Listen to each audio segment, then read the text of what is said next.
G'day guys and welcome back to the channel. Today we're going to be speaking about a season review for a team that a lot of people had in the 8 and a lot of people also had outside the 8. A very interesting team, and they had a very interesting season. It was up and down, but they played a finals footy. We're now into the top 8. The last 8 2021 season reviews are here. We're talking about a team who recruited David Fifita, recruited Tino Fa'asuamaleaui, had plenty of young talent, some good results against some teams that have been tough in the past couple years, and we're going to review the Gold Coast Titans 2021 very successful season.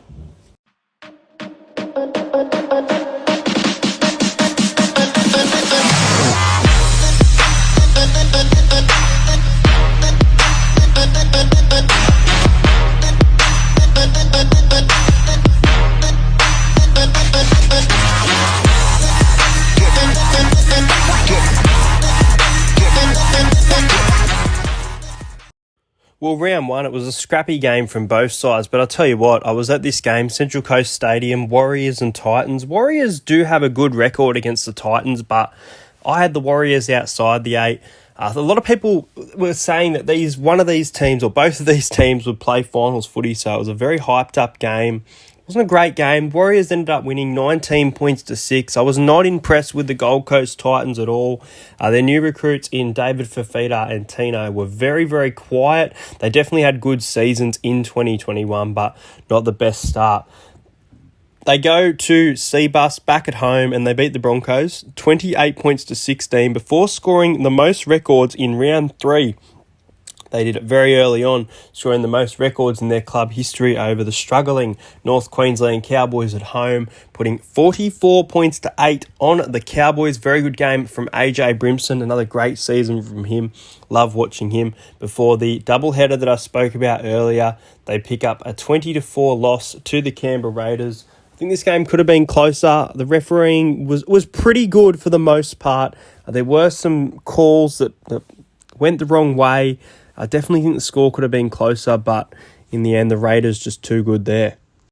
In 2021, the Titans got their attack right, and we saw that against the Knights at home, a 42-16 victory, a massive game from David Fifita. He was absolutely outstanding in the 2021 season. I think better at the start when he was starting compared to when he came off the bench, but he was still great nonetheless. But a great victory, one of their highlights of the season.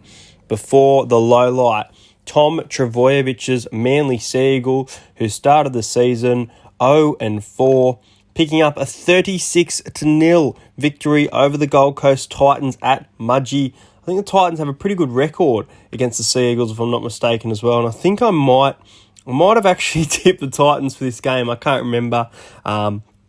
But then their attack just kept coming back in the following weeks. Round 7 to 9, unforgettable attack for the Titans. They go down to the Rabbits, 40 points to 30, a 70-point try fest. At halftime, it was the Titans who blew a 24-10 halftime lead. Like the Raiders, the Titans seemed to do it this year, but unlike the Raiders, the Titans actually played finals footy.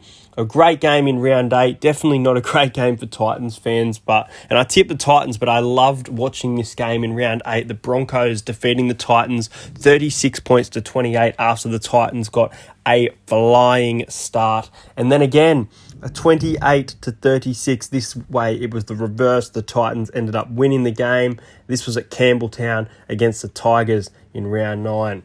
Great attack. Well, they need to work on their defence. That is something they need to do in 2022. 48-12 against the Premiers, the Penrith Panthers. They could not contain Nathan Cleary and the Penrith Panthers in round 10.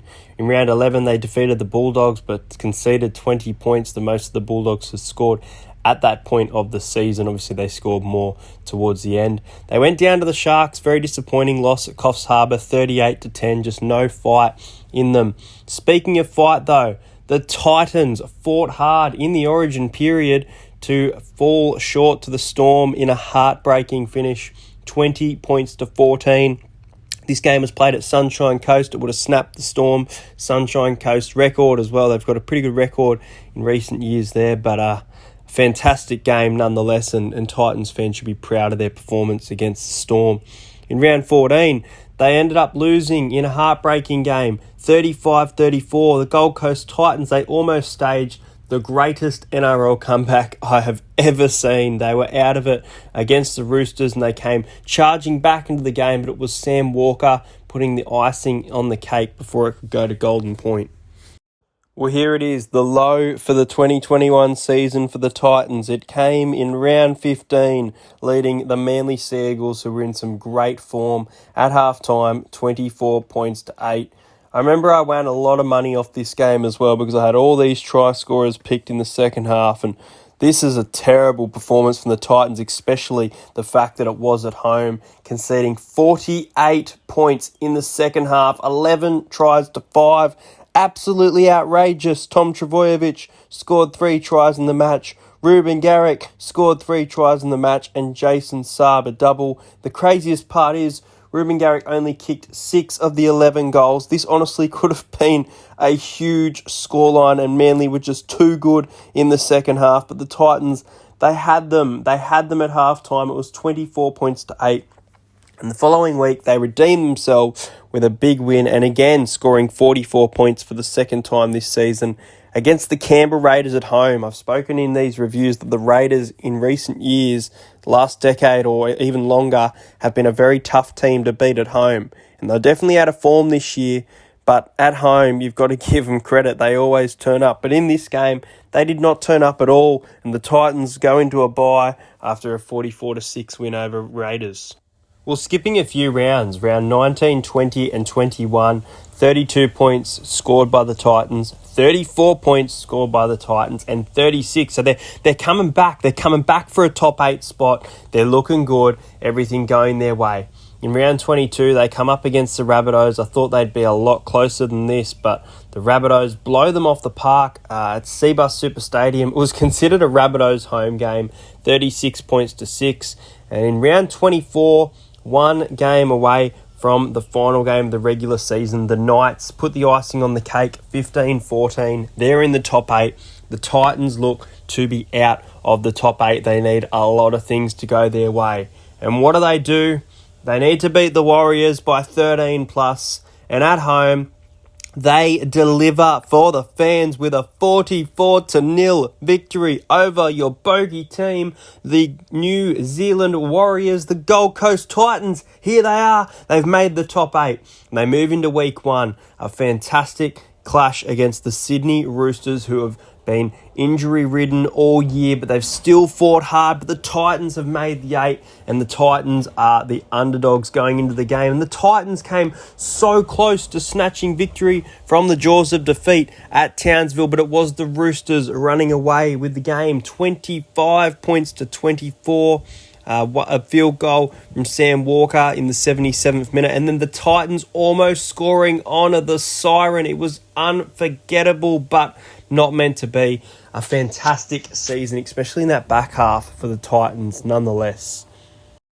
All right, well, we know how good David Fifita was at the Broncos. Let's have a look at his stats for the Titans. 17 tries in 22 games, 22 line breaks, 44 offloads, 450 tackles made, 2,700 running meters. An absolute beast. Really looking forward to seeing another great season from him. But let's talk about Jaden Campbell, Preston Campbell's son in the NRL. He's only got 7 games under his belt. He's scored 5 tries in those 7 games, produced 3 try assists for a young fella.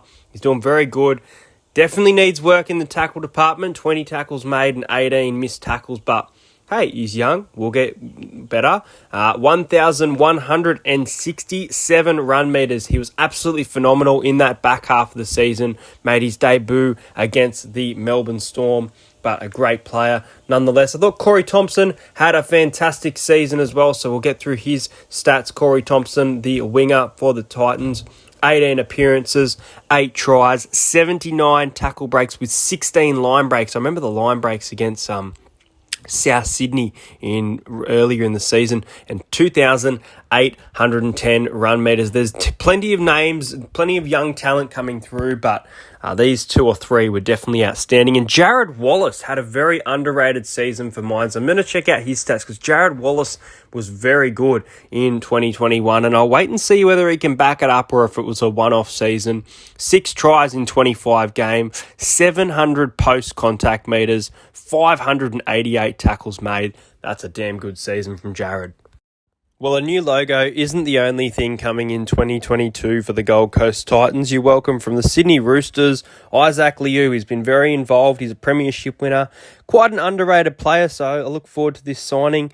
You've got Parramatta Eels, Will Smith, fantastic signing. Looking forward to seeing what he does and can produce under a new team. Paul Turner joins the Titans from the New Zealand Warriors. They lose Anthony Don due to retirement. Tyrone Peachey to the West Tigers.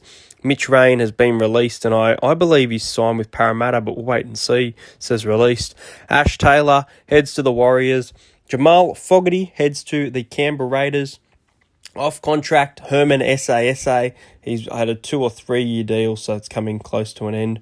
Kevin Proctor from the Gold Coast Titans. You need to lock him up, I think, if he's just either even a 1 year deal, I think. And also Jared Wallace. Not sure about Philip Sami and Tremaine Spry. Starting to get, with Corey Thompson and options on the wing, there's a few decisions to make there. And then you've re-signed AJ Brimson till 2026. Great one there. You've re-signed Corey Thompson till 2023 and locked up Jaden Campbell till 2024. So, look, the Titans, they should be very close, if not in that top 8 or higher in 2022. I won't give you my prediction for their season just yet. We'll save that for my season review, but we've got 7 more to go. Hope you guys enjoyed this video. Make sure you like and subscribe to the channel. I'll leave a link in the description, which is to vote for the 2021 survey based on the channel and the content that I have produced. But I'll see you guys later.